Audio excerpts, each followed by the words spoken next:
Welcome everyone to another meeting in Foresight's Molecular Machines group. We have James, our chair, here as well. So he'll also be in the chat in case you have any questions as to how this group is running. Just a few words from me. This is not one of our normal keynote presentations, as I think most of you are hopefully aware. This is a little bit of a different thing in which we're trying to generate potential proposals for enabling applications that are a little bit more future looking. So this is work that it may already exist, but that could be expanded upon to actually generate really ambitious proposals for long-term progress. And it was proposed by Ayusman Sen after our last meeting with Isaac Kitziali from ARPA-E. And Isaac, of course, was talking about ARPA-E's program overview. And even though that many of the applications that he was talking about are miles away, I think, from many of the things that people in this group are working on, nevertheless, people in this group have been funded by ARPA-E and by the DOE in general before. So I think it would be really helpful for us to think about ways in which perhaps the research on the long run could connect to those applications on the very, very long run. So I think this is one of hopefully many sessions in which we can get together and brainstorm a little bit more creatively together about potential future applications, even if they're enabling rather than actual applications just yet.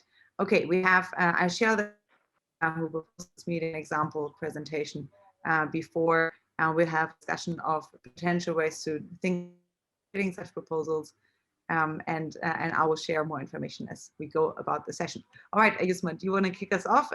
Sure. So this was, as Alison said, was kicked off by the presentation by the ARPA program leader.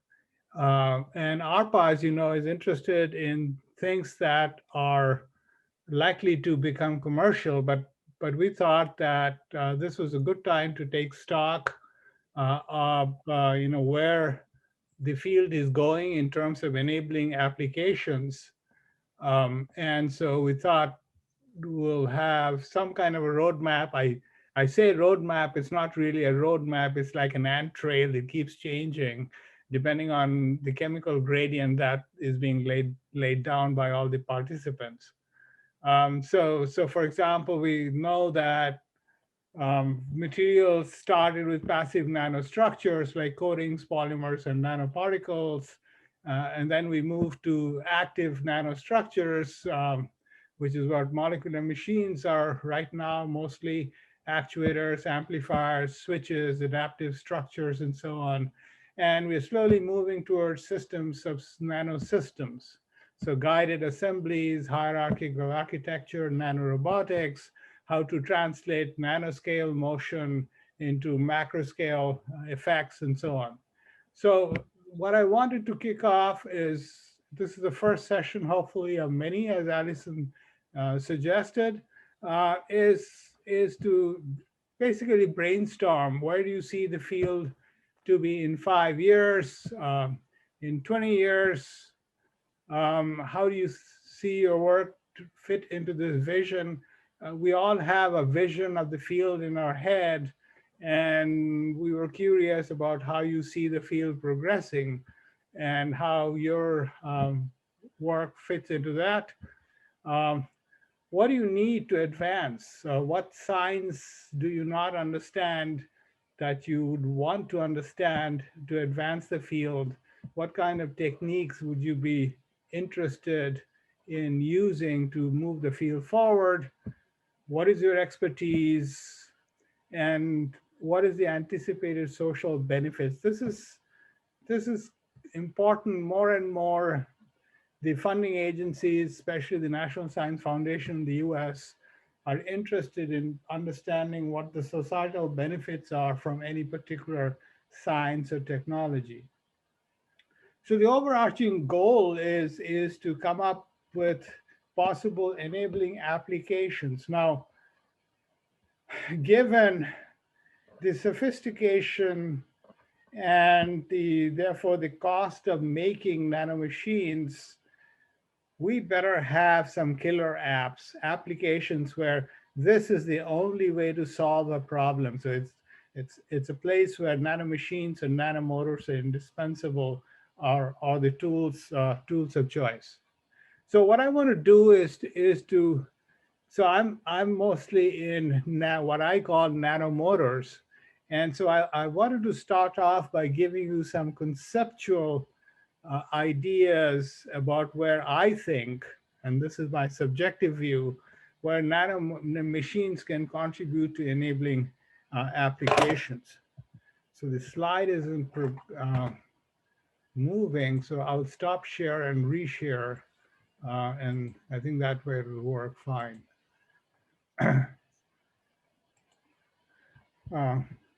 So in the case of nanomotors, some of the possible enabling applications are, for example, motion-based targeting, where the fact that you can move these particles around, they can sample a large space, fluid space, by power diffusive motion, so they won't get hung up in some local minima. So this is a much more interesting way to sense things, to deliver a cargo, for example, drug. Ayusman, we're not seeing any. We're not Ayusman, seeing anything. Oh, sorry. you're not sharing. Oh, I didn't. Okay. So yeah, we're talking about motion-based targeting, where these things can move around, and so you can have mobile sensors that actually looks for analytes or things that can look for targets to deliver cargo to. So these are some of the possible applications. We think chemotaxis, for example, which allows these things to move towards specific targets through chemical gradients, is a way to direct motion, to direct assembly. And these can help in promoting catalysis, because if you bring the catalyst together through proximity, chemotactic proximity, then you can accelerate the reaction or minimize the byproducts. You can talk about analyte triggered pumping. Many of these nanomotors, if you attach them to a surface, they will pump fluid. So this is a way to pump a fluid, and I'll talk more about it in a minute. You can think about nano and micro sensors. So sensors are being miniaturized, and more they're becoming smaller and smaller and smaller. The problem is that if you make a sensor at the nano scale, the problem is the analyte has to find that sensor. And that, depending on the size of the analyte, if it's molecular scale, it could take days or weeks to find your sensor. So the sensor can sense it. On the other hand, if the sensor can move around or it can pump fluid towards itself, then you can speed up this process. So this is a new way of sensing. And also, since these things harvest their own power, you don't need an external power source. You can think of tuning rheology of fluids by active particles on the fly. You can change glasses to gel and gels to glass and so on. And of course, you can use them for enhanced transport and mixing in confined geometries. So I wanted to take two specific examples, if I may. And since I sent out this template, I guess I'm forced to use it.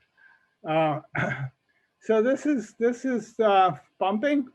And this has to do with the fact that if we attach nanomotors or catalyst particles to a surface, it will pump fluid.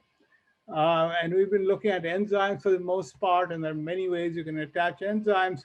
What are these good for? Well, you can use them to deliver drugs or antidotes.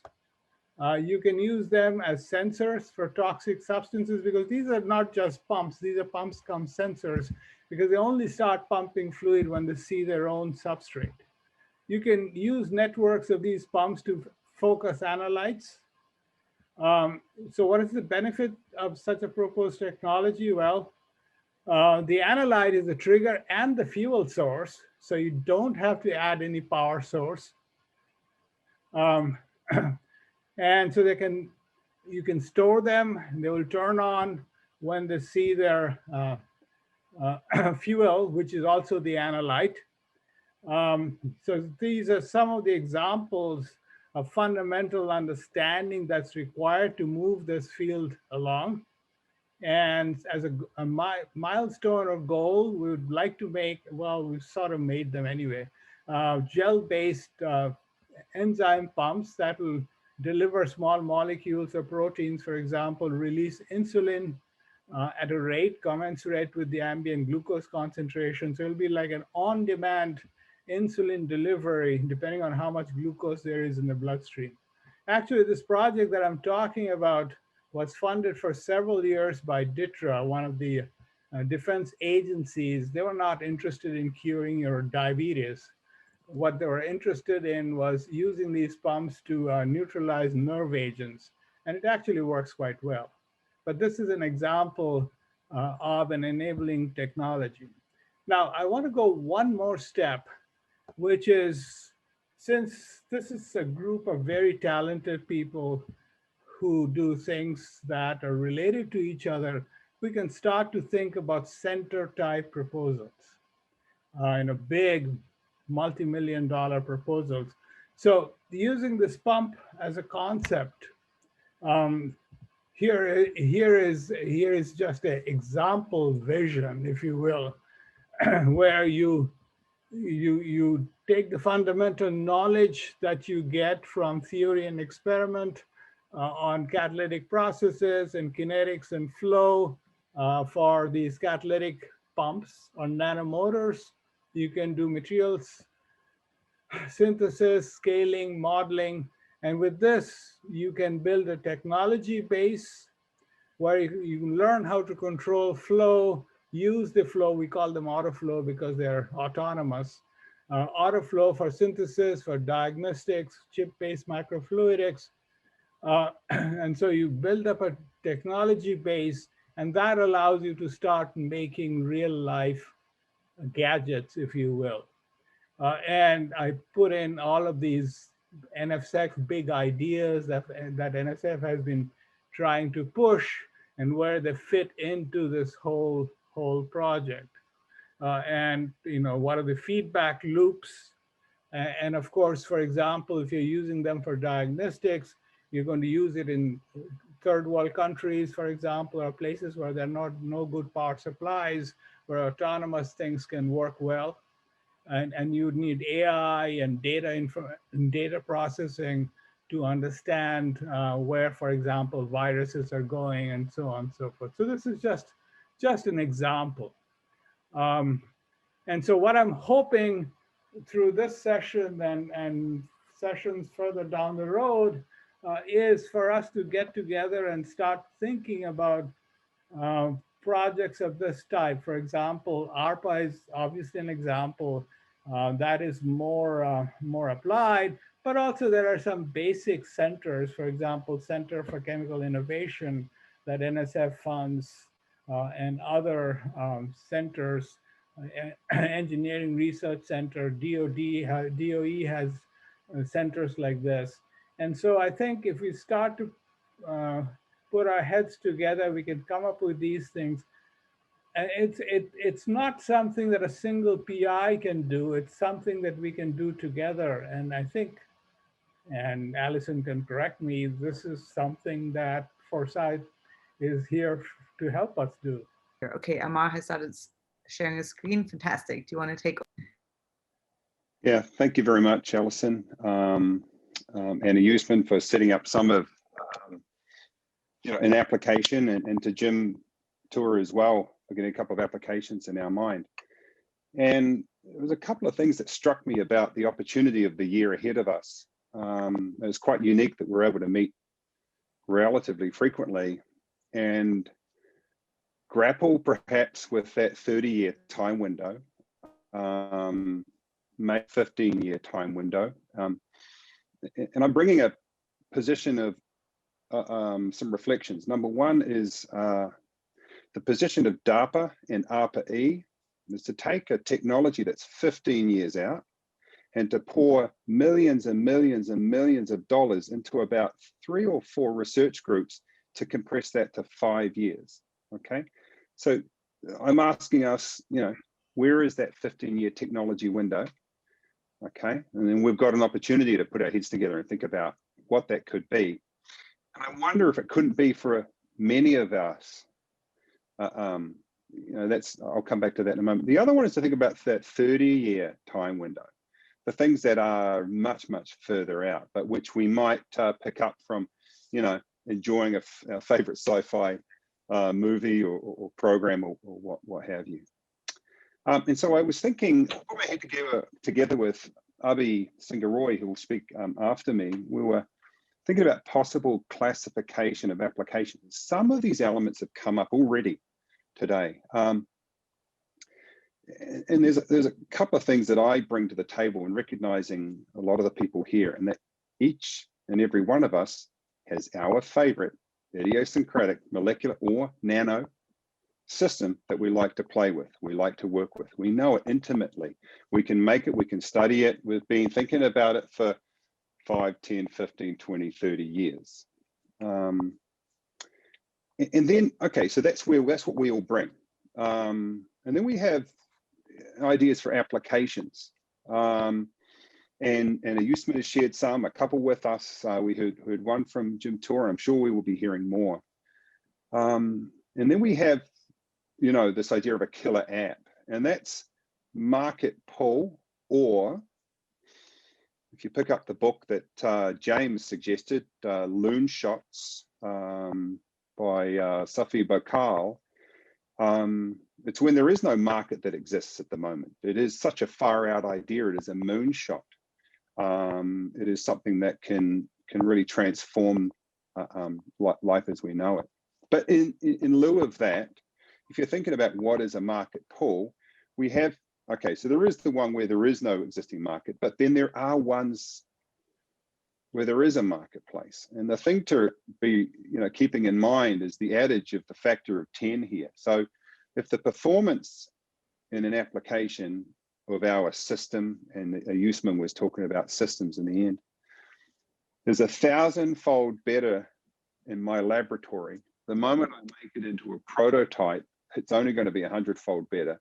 And the moment I make it into a product, it's only going to be 10-fold better. But 10-fold better is sufficient for a company to be built around it and to actually have market traction and to move the dial and people using that technology. So those are sort of a couple of framing perspectives, and it's got elements of what we've heard about from Adam and from Ben, looking forwards and looking backwards. But I'm kind of motivated by how can we bring as many of us along at the end of a year and come up with some ideas that we can pitch to our respective governments, right? Because a range of people here, to get them excited by something that's important. And maybe it's not just me and my buddies, but it's a bunch of us that are pulling in that direction. So with help from Abhi, who will take you down a pathway of machine learning and gaming all of this, this is what we came up with. If we have all the existing designs and I can put my motor molecule down, machine or switch or whatever as 1, you can put yours as 2, 3, 4, and so forth. And Adam mentioned, what are the attributes? Well, I already know the attributes that I know about my molecular systems: redox active, light driven, water soluble, shape persistent, whatever those attributes are. And then as we begin to share potential applications, these ostensibly constitute engineering outcomes, the step along the pathway to a product. And so application number 1, I have one example. We've heard from Ayusman that could be application number 2, and he had pumping. He called that an enabling technology, but really I think his actual application was sensing, drug delivery, and nerve neutralization. Those are the actual boots on the ground applications. And I can start at the left-hand side for my motor molecule, write down its attributes and identify whether it would or would not be a participant in that particular application. And when it is, I can then go ahead and say, well, is it 1,000-fold better than the existing one out there? And if it does, then it has the potential for market pull. It has that element of being able to be recognized by people evaluating the dilution in the performance once you begin to make a product down the line. The dream, of course, is to make something that you can't do otherwise, and that topic has also come up. But both of these are really the types of things that ring around our mind as we think about innovation. I have one application called Nano Electromechanical Systems. It's a far-out idea that I stole off the top of a proposal from 20 years ago when I had my head knee deep with a bunch of Fraser Stoddart's crew when he was hanging out with mechanical engineers, and it's been around for 20 years. It's nothing fantastic, but I took a leaf out of I'll show you the application here. The sci-fi, the expanse and cloaking technology. This is completely pulling out of thin air. So can I design a system where I just have molecular machines that are wired up on the surface of some a spaceship that can cloak it by moving mirrors up and down to bend light on a nanometer scale? Okay, will this be a technology? I don't know. That's for the engineers. But it allows me to say, well, like Adam was asking, what are the attributes? What is the frequency at which I can make this thing mirror go up and down? This would have to be redox responsive or some other sort of way that I might analyze this. And that's knowing about the potential application allows me to go back and make an assessment. Okay. All right. And the 1,000-fold performance is quite simply because molecules are 1,000 times smaller than most things you can micro machine to make mirrors. It's something as simple as that. These are we should be able to populate these types of analyses quite simply. What are the possible outcomes for us as a group? Okay, we could vote en masse as for different applications where many of us have a coincident opportunity to use our systems to tackle the same idea. We could think that that's a good use of our time looking forward, or we could all instead focus on an application that has a really high chance of outperforming existing technology, and kind of collectively think in certain directions that ultimately set agendas for the funding agencies. Or we could take a leap into the unknown for some far out technology, a little bit more science fiction, but again, one that many of us can gravitate to, thus bringing us all along. Some sort of high profile moonshots, where perhaps I might need to retool my molecular machines or my system to meet that application, but I'm joining in on trying to tackle a problem that can only be addressed by molecular and nano machines and motors. And Jim Tour hit, and so did Ayusman, right? The reality of this thing is, shouldn't we as a group be targeting the big questions, the big ideas of the 21st century? We've heard about energy, we've heard about health, and perhaps the other one is environment. So these are the types of things that are bouncing around in my head. I'm not saying we have to go through the exercise of filling out this chart and tallying it all up and all the rest of it. But as a community, we have an opportunity to present outwardly a number of big ideas and potentially applications to tackle them.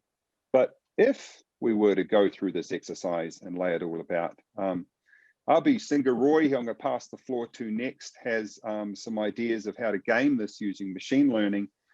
And before I pass the floor to Abhi, I'll be controlling the slides, Abhi, so you're all good. Abhi is he's an assistant professor at Arizona State University with expertise in molecular motor theory, and does multi-scale simulations from nanoseconds out to seconds. He's a co-developer of the popular MD program NAMD, so some of you may be familiar with that. So I'm going to pass the floor to Abhi for how to game this with some machine learning. Abhi. Thank you. Okay, so then let's say we have, as a community, made this table. The next thing one can think of is doing some sort of a classification of this table. One example of classification is the periodic table. You have the electronic structure properties, and you have classified primarily based on energy as an outcome, and you have gotten a periodic table. Might be we can make a periodic table of the molecular motors that we have today. So to do that then, Amar, can you hit next? Good. So what we have, what we call is an SVM classifier, or it's called a support vector machine. That's a kind of machine learning language, which allows you to classify based on an outcome. Normally, you wouldn't have needed machine learning had you not targeted an outcome. Just giving a bunch of parameters, one can find clusters of where different properties can be, subgrouped by simply the black box here. So you wouldn't have needed anything like machine learning. That's basically, one can do it right away. But if you want to now focus applications like towards a particular application, you want to find different compositions, if I may, different stoichiometry of each one of the properties to either have a 1, 0, 1,000 or 100 outcome. That's what this kind of learning does. It creates a very weird hybrid space of all the properties that we might not think of, the combinatorials, be it linear or nonlinear. Will not be able to, like in our mind, it's difficult to do those math just beyond a two-dimensional problem. So what we can do is we can create that space. The computer can create that for us. The better if we have more existing designs, the number of rows we have in this matrix, the better our life will become. The more ticks than crosses we have in any one of these, we would actually be able to do a better job. There are certain biases. I'll talk about that. Okay, then Amar, can you hit next? Great. So the outcome of this is going to be, so if we train this algorithm, if I may, based on the existing designs, then the algorithm is supposed to tell us for a particular property, it can be a binary 1 or 0, like let's say it's a NEMS application or not a NEMS application, or let's say anything on a scale of 0 to 1, a continuous scale. That means a NEMS application with a particular amount of confidence. What this algorithm is going to tell us is, these particular motors with a certain number of ticks and a certain number of crosses are actually going to finally, or this particular properties, if I may, not even the motors, properties with a certain number of ticks and a certain number of crosses will actually be a successful NEM motor. That's what it has learned. Thereafter, what we can do is we can predict designs. We can actually choose our number of ticks and crosses and ask the question, is this going to be a good application or not? So that's kind of the way in which this sort of a classification works. So the idea is to kind of have everything, whatever we know, put it on one table, and then learn what combinations of those can be successful or cannot be successful. There are, of course, issues with that. As I said, one issue is, I would say, limitations. We have to be very, very careful. We have to make sure that at least each row will have to have a certain number of ticks and not crosses. The other thing is bias. Bias is very, very, there are people in the group who are working for 30 years. There are people who might be working for 5 years. So might be there are friends, there are colleagues who have multiple motors, and there are colleagues who have just 1 or 2 motors. So therefore, the algorithm, the outcome will be biased by experience, literally. It might end up being that people who have literally, ruled the roost for a longer time will actually have their motors working. So we'll have to give attention. That part can be overcome by using the idea of attention. We can give attention to certain younger motors so that they also get a chance, a rare opportunity to contribute to the larger application. So those can be done. But the idea is to, again, to classify this based on outcomes. So yeah, that was it from my end. Emma, thank you. Thank you so much. All right. Well, perhaps instead of, I'm going to stop sharing your screen. I hope you don't mind. Perhaps instead of applying your framework immediately to Ayusman's presentation, perhaps we go with Marty's presentation now, and then afterwards we'll see if we can use it in the discussion of the second proposal. So I'm really, really happy to have Marty Edelstein here. And Marty and Gayle founded Covalent, and he's here to talk about a proposal that has actually gotten DOE funding. And I'm really, really, really happy and grateful for the two of you to be able to join. I'm super, super excited for your presentation. Thank you very much. And Marty, it's working. So happy.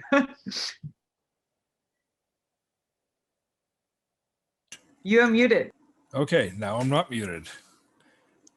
Hi, everyone. This is sort of a less technical scientific talk than what we've seen before, but it sort of goes to basic principles. Let me see if I can get this thing to switch slides now. It also, by the way, looks downstream in terms of where it is that things go for everybody, assuming your basic research is successful. And it also sort of addresses, therefore, the other question, which is this 30-year outlook timeframe on the field is how long does it take for stuff to happen? And there was a mention of ARPA-E going for time compression. Well, there are other things that give you time compression as well. And we're hoping that our work will lead to time compression for everybody else. I am having problems doing the control of this thing. I saw you already using it once, or being able to There we switch. go. Okay. Yes, perfect. It's just very slow responding to the key presses. Okay. So along with a lot of other people, what we've looked at is deconvoluting a project that is almost science fiction to get to simple components that you could then actually build a commercial product out of. In this case, we went all the way down to saying, okay, we're obviously going to use molecular building blocks of some sort. We're going to use self-assembly, and we're going to look at doing 2D components to get to a structure that's commercializably scalable. We also wanted to generate something that could use a common manufacturing platform to do a whole bunch of different products. In fact, we've identified 90 classes of products that could come out of the early building blocks that are basically simple organic molecules. Okay, and sort of the principles we were going for was keep it simple, stupid, a static structure, which people have talked about before, and make it scalable using only organic chemistry or organometallic chemistry, and straightforward chemistry like you could do in a pharma company where you could outsource things, and the scaling is not an issue. Also, one of the things that we wanted was to use as little of the nanomaterial as possible in the final product to keep the costs down. So those were sort of the chemistry thoughts about that, but then there's a whole bunch of business principles that you need to put on top of that, and Gayle was going to talk about some of those. Okay, so these are the business principles that we use for initial products. We will modify some of those when you get into more advanced products, and there's more room for experimentation. We've got more slack in our system. What's really interesting is you notice that as the funding agencies, and this was mentioned earlier, so I'm underscoring the point, as the funding agencies have moved away from pure research and are asking, what are the benefits? And there was a mention of, well, how many orders of magnitude improvement do you see in the lab versus when you get out in the field? These fundamental business principles are wending their way backwards into the early R&D phase. So these are the things that we applied for developing actual product, but they're issues that resonate way back into the beginning. What we did was for initial products, chose to reduce risk by having an already established market. The toughest thing in this whole field is education. So one of the things that we have looked for is how can you possibly minimize the educational costs? And you'll end up seeing that sometimes you can't do it, or it's very tough. And it's something that we as a group all need to do together. That's been pointed out. It came up as a theme a little earlier. Let me second that, okay? Education is a big deal. So going into a market that's already existing, people already know what this is about. The people are in pain, and they know they're in pain. They know they want it. Were key criteria. When you're looking at 90 classes of potential product, you've got to figure out how to narrow your choices as well as what's going to succeed. So these were the things that we looked for to determine what were going to be our particular game changers. And when you end up looking at the benefits that come out of our choices, you're looking for really hardcore benefits. You're not looking for minimal improvement. You're looking for things that are life-saving. And we can apply that to, you know, individual human lives, but you can apply it to the planet. You can apply it in a bunch of ways. But what the whole thing with atomic precision is the level of benefit that we all are capable of delivering is incredible, and we should go for it. Next slide, Marty.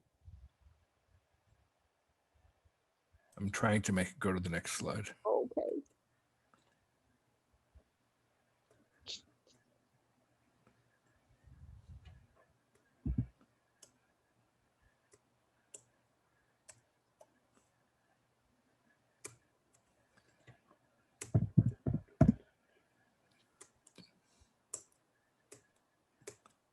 Uh-oh.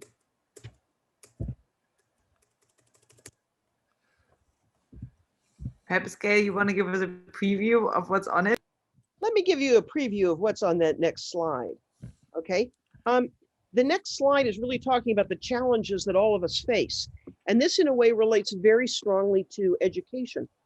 The challenges that we all face are financing. Okay. Is that showing up on the screen?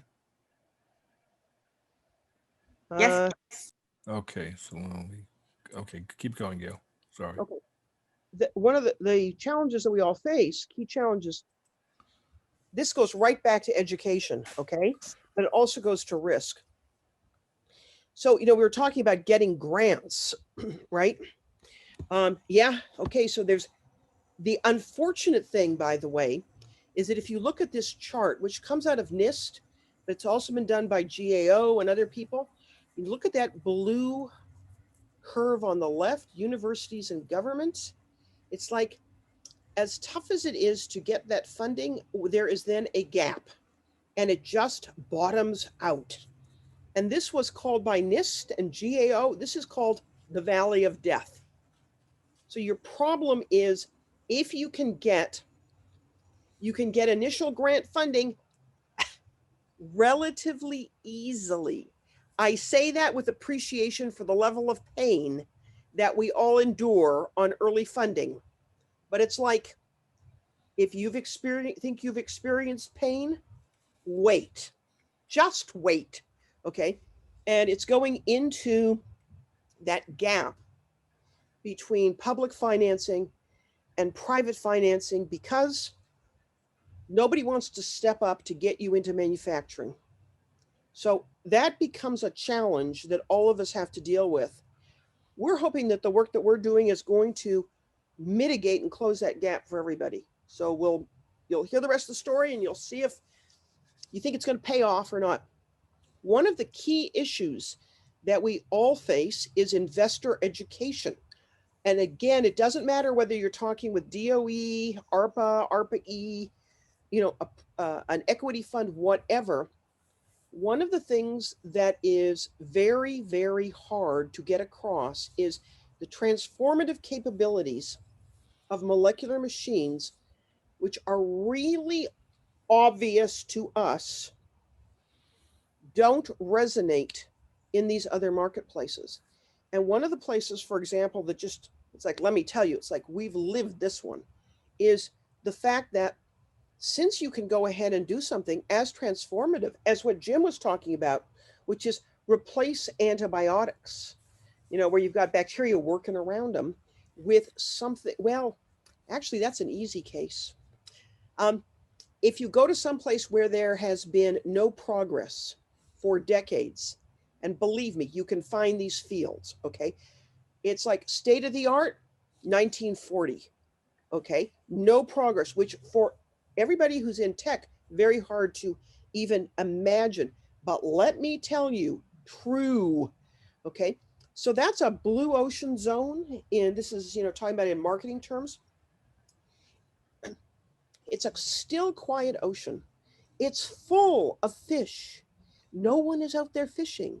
If you go out with your new technology, all those fish could be yours. Surely an investor would want to help you go out and fish this ocean. No. Why? Why wouldn't they? Because there's a red ocean over there. What's a red ocean? A red ocean, well, it's sharks are zipping through the water, eating fish. All kinds of people are out there with spear guns and nets, and they're fishing up a storm, and the ocean is red with blood. The ocean is red with blood. You've got a whole bunch of investors. You've got a huge information flow talking about this area of the marketplace. Everybody knows what's going on. If you say you want to invest in a red ocean, they all know what you're talking about, okay?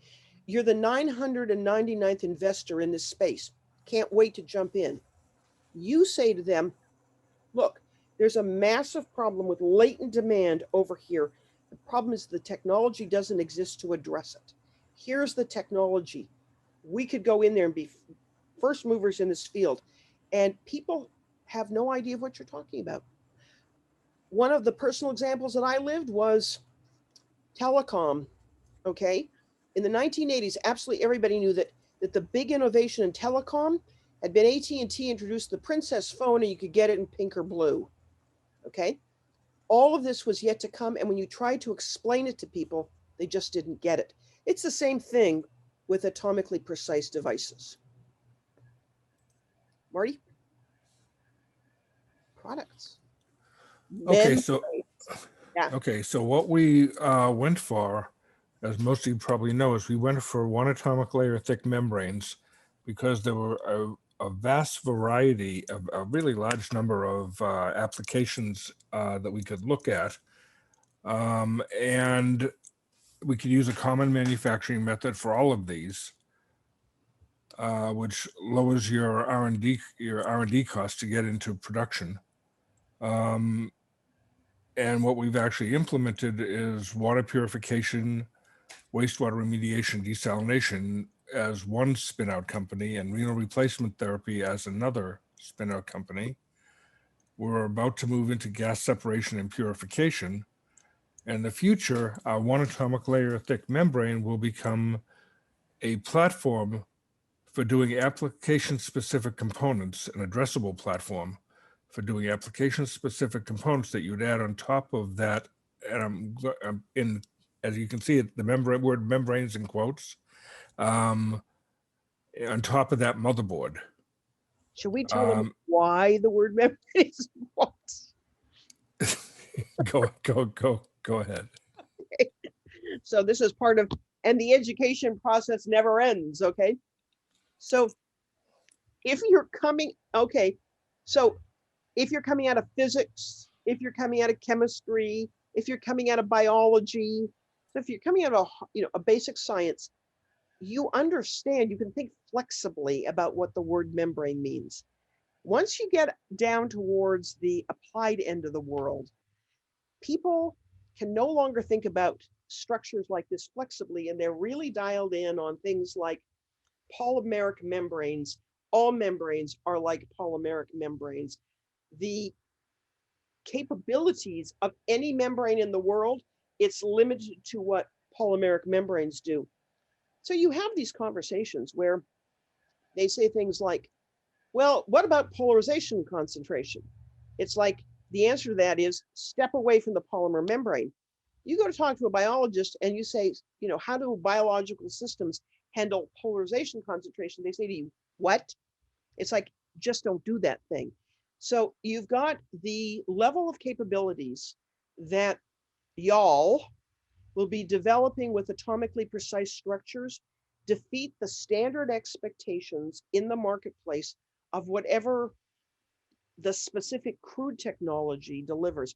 So you've got a massive re-education or relabeling, renaming, and then re-education process for whatever it is you're doing. That's why membranes is in quote.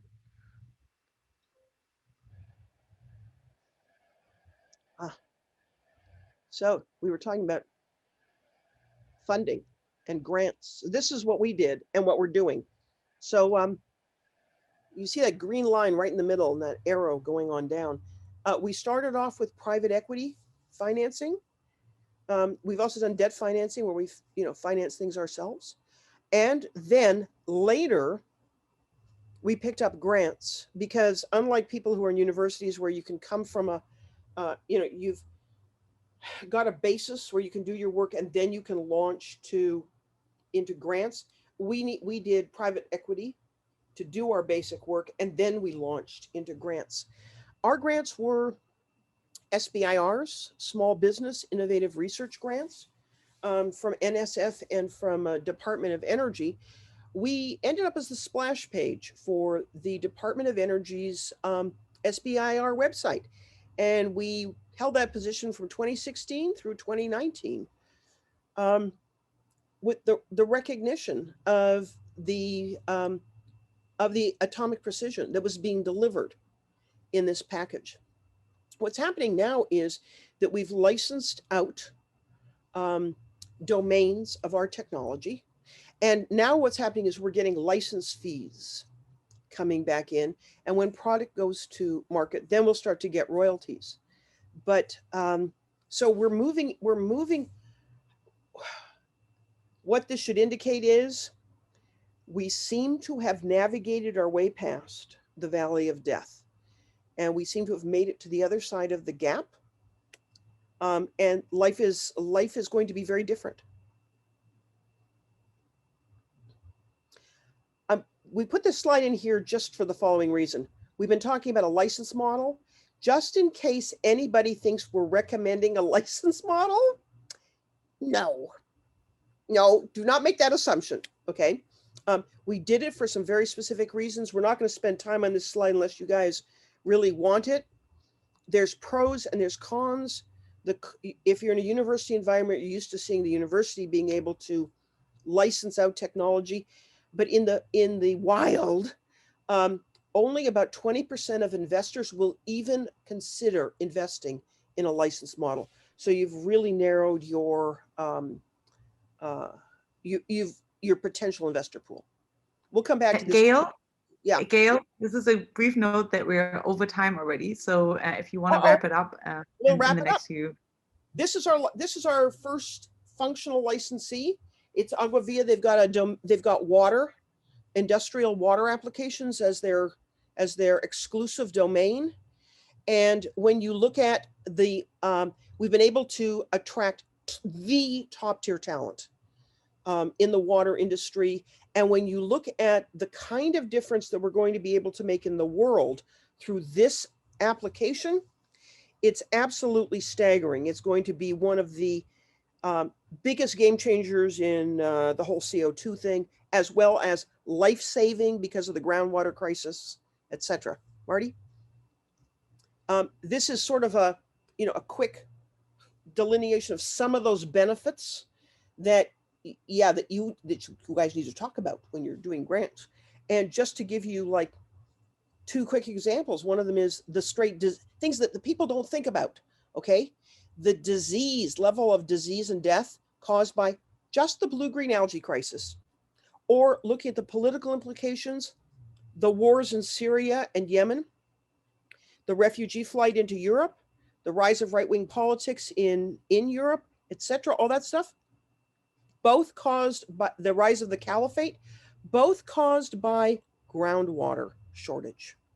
So it's going to play a big deal. So there we took your 4-quadrant slide and we filled it in. So we're now moving into the point where our challenge is we got to scale up and get our manufacturing up, and we've got to hire people and keep our quality up as we're doing this. But we've transitioned. In terms of help, there you go. In the medium term, collaborating, because you notice we've got a platform, a technology platform, and loads of creativity is capable of being supported by that platform. We're done. Thank you, Gayle and Marty. Fantastic.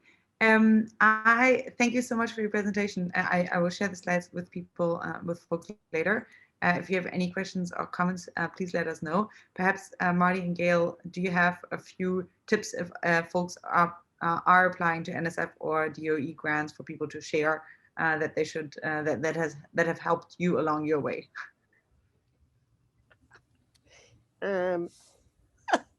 tips and hints. Just find someone who loves you in the department.